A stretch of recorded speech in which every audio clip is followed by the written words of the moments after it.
YouTube fam, we finna do a reaction to Funa doing a story or basically a documentary on Miles Smith.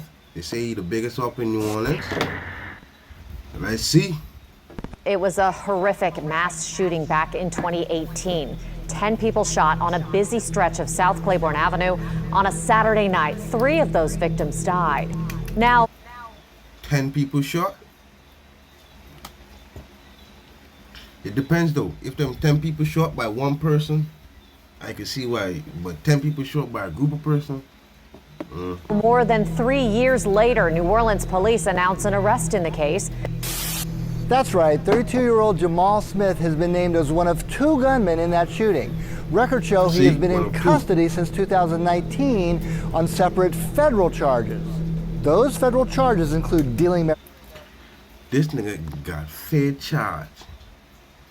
Why they looking up to charge him for something else? I don't know if I'm bugging. Dealing marijuana, felon with a firearm, possession of a firearm while drug trafficking? The fuck? Prior conviction / prison time. Gun, drug conviction. Arrest made in 2018 in mass shooting. marijuana, being a felon with a firearm, and possession of a firearm while drug trafficking. His rap sheet also shows prior convictions and prison time for earlier gun and drug convictions. Smith has now been named by the NOPD as a perpetrator in one of the most shocking mass shootings to NOPD, New Orleans Police Department. I think that's take right. place in the city in the past decade. In a previous video I made, I showed how crazy.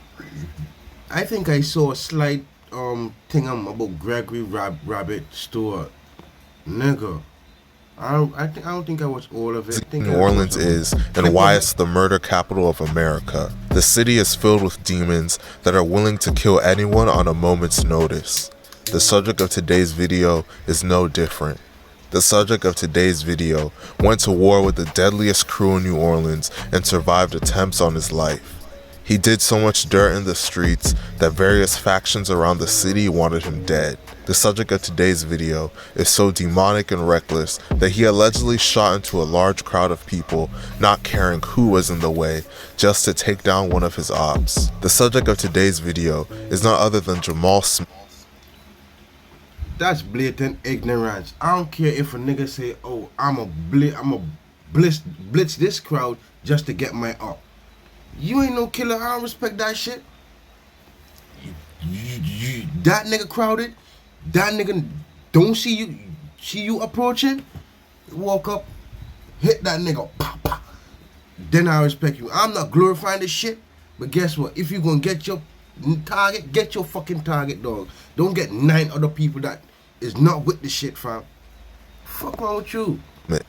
AKA Maul, and today we're going to be telling his story. But before we get into the video, please be sure to like and subscribe. The subject of today's video. See this shit? Most people wouldn't even know what this is. Just by looking at this picture, most people wouldn't even know what this is. This is like 1,000-yard stare. This like when the soul already fucking leave the body. Them niggas on demon mode. This is 1,000-yard stare, fam. You only get that from nigga that's wired different. You hear me? Yeah. Is not other than like Jamal Smith, aka Maul, and today we're going to be telling his story. But before we get into the video, you see that 1,000? He looking past the cameraman. You see that shit? Please be sure to like and subscribe. Jamal Smith, also known by his rapper name Ink Sicko, but most known by his nickname Maul, grew up in New Orleans, Louisiana. He was from the Calliope Projects. This housing project gained notoriety throughout the city for its extremely high crime rate. The project was built between 1939 and 1941. During the Calliope's early days, it was considered a means for working class families to live comfortably while saving up the funds to purchase their own homes. Since the early 1980s, Rival drug dealing rings have operated in and around the Calliope area, spawning what the law enforcement community in New Orleans called a seemingly non-stop cycle of retaliatory violence. According to the New Orleans Police Department, the violence escalated in the late 80s, peaking in the early 1990s. After drug kingpin Sam Scully Clay was gunned down in the Calliope in 1987, the drug trade spiraled out of control in a war over the drug trade in that area. From 1993 to 2004, 88 people were killed in the Calliope projects. The Calliope is at war with the deadliest crew in New Orleans called the 39ers. The 39ers are a mix of members of the 3 and G gang from 3rd and Galvez and G Strip gang from Galileo Street. Authorities connected members of the 39ers. From 1993 to 2004, 88 people were killed in the Calliope projects. The Calliope is at war with the deadliest crew in New Orleans called the 39ers. You know what's weird? I know New Orleans. I know New Orleans as a small. I know the square miles for Louisiana, but I'm pretty much sure you could drop Jamaica in Louisiana and that bitch was lost. You hear me? And we average 1,000 feet, 1,200, 1,300 murders a year. That's not even something to glorify, dog. A year, dog. And that's for 2 decades straight. You hear me? The 39ers are a mix of members of the 3 and G gang from 3rd and Galvez and G Strip gang from Galileo Street. Authorities connected members of the 39ers to over 45 murders throughout the city. Eventually, events would transpire that would cause Maul to become their top target. How though? How? Mal really became a savage following the death of his cousin Omig, real name Omar Brew. On March 15, 2009, Omig was riding in a Lexus with another person on Magnolia Street, approaching South Claiborne, when a man wearing a white t-shirt and a black bandana emerged from the sunroof of an unidentified white car in the right lane. The man pulled out a handgun with an extended clip and began to shoot at the Lexus. The shooting continued through the South Claiborne intersection when another gunman began shooting from a second unidentified white vehicle in the right. Jesus Christ. These niggas, bruh. Man, listen. I don't glorify bullshit, but if you're doing something bad, do it good and done. These niggas working. Them niggas working like a mafia. That's a mafioso hit, dog. Them niggas ride past, hit you, and then you scared and think you finna get away. Then them niggas hit at you again. Man, what the fuck is going on? And began to shoot at the Lexus. The shooting continued through the South Claiborne intersection when another gunman began shooting from a second unidentified white vehicle in the right lane.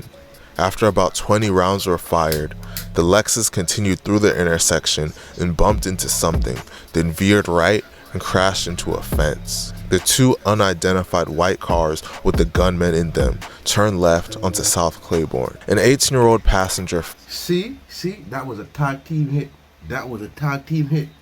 Homeboy like, you're it. Man, listen. Fled the Lexus after the crash, but was later transported by paramedics to the hospital, where he was treated for a single gunshot wound. Nearly an hour later, Omig would be discovered in the driver's seat with multiple gunshot wounds and would be pronounced dead at just 25 years old. A member of the 39ers named Black, real name Control Hinkerson, would be charged with this murder. This incident would change Maul for seat with multiple gunshot wounds and would be pronounced dead at just 25 years old. A member of the 39ers named Black, real name Control Hinkerson, would be charged with this murder. Oh, so you the mastermind, you the tag team partner. Hey. There's one missing, cause if tag team mean it's more than one missing, but you get the blame for the shit, dog. This incident would change Maul forever. with multiple gunshot wounds and would be pronounced dead at just 25 years old. A member of the 39ers named Black, real name Kentrell Hankerson, would be charged with this murder. This incident would change Mal forever and make him hate members of the 39ers with a passion. Following Death of who? Lester Green? this incident would change Mal forever and make him hate members of the 39ers with a passion. The death of Lester Green and attempted murder of Mal. Whoa! So they try to get Mal out of here, hey? Boy! Following the death of Omig, Mal really started to build a name for himself in the streets and became a feared killer. According to court testimony that took place when the 39ers were taken down by RICO charges, Mal was accused of killing a 39ers member named AP. This would cause Mal to become the 39ers' #1 target, and they would eventually come after him. On May 19, 2010, Mal and one of his friends named Lester Green were riding in a gray Acura near the intersection of South Rendon Streets when a red Chevrolet minivan pulled up and gunmen in the van fired over 26 rounds from an assault rifle at them. Lester was shot once in the head and was tragically pronounced dead at just 21 years old. Jamal was struck as well, but survived his injuries. 5 members of the 39ers, including the infamous killer Gregory Rabbit Stewart, were charged with this murder and attempted murder. Gregory... Oh, so this is one of Rabbit's work. This is one of... I ain't gonna react to your shit, Rabbit. Cause you one slimy nigga. You be killing and telling, boy. Jamal was struck as well, but survived his injuries. 5 members of the 39ers, including the infamous killer Gregory Rabbit Stewart, were charged with this murder and attempted murder. Gregory would go on to testify in court what happened on this day and the events that caused them to target Mal. And what neighborhood was Jamal from? The Calliope. Did the 3NG guys like T-Red or Rat? Did they ever tell you about the Calliope guys? Yeah. AP had got killed and Red used to always tell me like, man, I want that boy Mal, man, you know. Who was AP? He off 3rd and G. That's one of the Rat and them partner. They believed that Mal had killed AP? Yeah. So what happened the day that Mal and Lester got shot? Well, I seen Mal get out the car when Nelly got out the car. And I told Nelly, I said, man, listen, hold Mal up. Because Nelly know Mal too, because Mal was hanging in the 9th Ward too. I'm like, hold that boy up. I'm about to go get Red and them to kill that boy.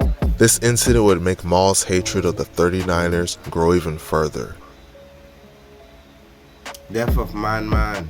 Following the attempt on his life, Mal would lose another loved one to the 39ers. On December 20th, 2010, Jerome Hampton, aka Man Man, and What y'all get out of this shit? Y'all ain't fighting for no fucking trophy, you know. a New Orleans rapper named Magnolia Shorty were shot multiple times while seated inside a Chevrolet Malibu. I remember this. This is a female rapper, I think. 2010, Jerome Hampton, aka Man Man, and a New Orleans rapper named Magnolia Shorty were shot multiple times while seated inside a Chevrolet Malibu. Both were pronounced dead at the scene, as each suffered multiple gunshot wounds to the head and upper body. 5 members of the 39ers named Gregory Rabbit Stewart, T-Red, T-Bone, Rat, and Freaky were in a white Crown Victoria that was owned by Greg's girlfriend. How much niggas was in that car? 5 niggas? Upper body. 5 members of the 39ers named Gregory Rabbit Stewart, T-Red, T-Bone, Rat, and Freaky were in a white Crown Victoria that was owned by Greg's girlfriend. The car was being driven by T-Bone as the group was looking to locate Jerome Hampton. Once they found him, they pulled up near Jerome's car while it was in a parking lot of an apartment complex. Greg, T-Red, Rat, and Freaky exited their car and opened fire with several semi-automatic weapons, killing Jerome and Magnolia Shorty. While being fired upon, Magnolia Shorty, who was the driver of the Chevrolet Malibu, accelerated the vehicle, which then crashed into a wooden fence. According to the NOPD, There were over 50 smashed shell casings at the scene of the murder. God damn! 25 a piece them niggas issuing out. Them niggas ain't playing. Them niggas cutting up, dog. Them niggas ain't playing. 50 fucking shots for 2 fucking persons. Them niggas trying to take the fucking soul, you hear me? Them niggas ain't trying to kill you, them niggas trying to take your soul, dog. 50 fucking spank shells? Fuck out of here. Bruh. Them fucking bodies might look like a fucking mesh marina, dog.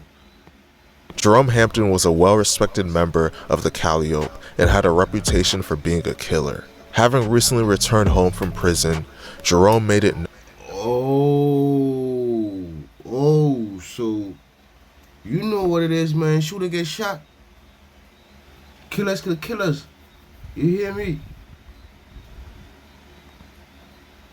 You gotta keep your head on a swivel. Jerome Hampton was a well-respected member of the Calliope and had a reputation for being a killer. Having recently returned home from prison, Jerome made it known that he was looking to kill Merle Ofreh, who was one of the highest-ranking members of the 39ers. Due to these threats, he's stupid for that shit. He's stupid for that shit. And guess what? That's the thing with y'all niggas that go in prison and then come back out thinking, oh, I'm gonna kill so and so, and then you are gonna verbally say it and think these young motherfuckers gonna play with y'all. Boy, they ain't playing. You hear me? They are not fucking playing. Might as well you do what you fucking do and keep your fucking mouth closed. Don't say shit. Cause the moment you go, yeah, they on your fucking heels, fam. You hear me? What you think? You think you locked up? What you think them niggas in the streets doing? Yeah, what the fuck you used to do? top 39er hitman Gregory Stewart and his associates were ordered to carry out this murder. With all of the pain that Mal dealt with at the hands of the 39ers, it's no surprise that he would do something crazy in response. Damn! On July 28th, 2018, Mal would allegedly... This nigga working overtime, you hear me? This nigga say, yeah, you catch one, I want three. Man, listen. Something crazy in response. Tree, dog? On July 28th, 2018, Mal would allegedly carry out a horrific act. On this day, a 39er member named Jeremiah Lee was standing outside in a crowd outside Jazz DeCurry's lounge when two shooters arrived, one carrying a rifle and one armed with two pistols. As Jeremiah began to run away into the... Bruh, these niggas are ruthless, fam. One carrying a fucking rifle, right? The other one carrying two handguns just to try to make up for the fucking rifle. Them niggas ain't playing, you hear me? Crowd.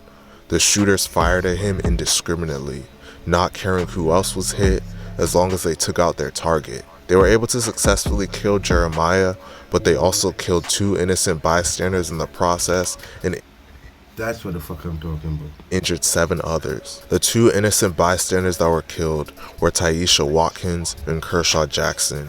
Police believe that Jeremiah Lee allegedly killed a man named Kareem Dowell before his death, and this put a target on his back. Jeremiah had been shot in an incident prior to this, but survived. Following the mass shooting, the killers went to extreme lengths to cover their tracks. They ditched their stolen getaway car and set it on fire within 2 hours after the shooting. The police were clueless on who both shooters were, but Ma would also... See, that's what I'm telling you. If you're doing bad, you gotta do it good. It is what it is. What the fuck you gonna do? You gonna do sloppy to get caught? be charged for it years later. But obviously, get caught. Ma was eventually linked to this crime after the NOPD received a Crime Stoppers tip that Ma was one of the two gunmen in the shooting. Police later learned that he was already in jail in Jefferson Parish, where he was being held on a federal weapons charge and drug charges. In October of 2021, Ma was officially charged with 3 counts of second-degree murder and 7 counts of attempted second-degree murder. Man, this story was crazy. It's sad to see so many people lose their lives, especially the innocent people caught in the crossfire that had nothing to do with this beef and didn't sign up for the street life. RIP to everyone that passed away in this video, especially Taisha Watkins and Kershaw Jackson. That's the problem right there. Because I promise you, that nigga that got hit, I promise you that nigga never saw them approaching. If that nigga would have said, you know what, dish that fucking stick, dog. It's going to be up close and personal. You hold a fucking blick, I hold a fucking blick. Walk up to that nigga, fuck. Walk the fuck off. Get what I'm saying? But you want hit from a distance and you know that's a crowd, dog. And then it's a choice of weapon too. You hear what I'm telling you? Close range, you can use a 38 for that shit. Man, why the fuck am I discussing this shit? Jackson. Let me know what you guys think about this situation in the comments. That shit is mad weird. Let me know what you guys. Like, comment, subscribe. Catch you on another one. Peace.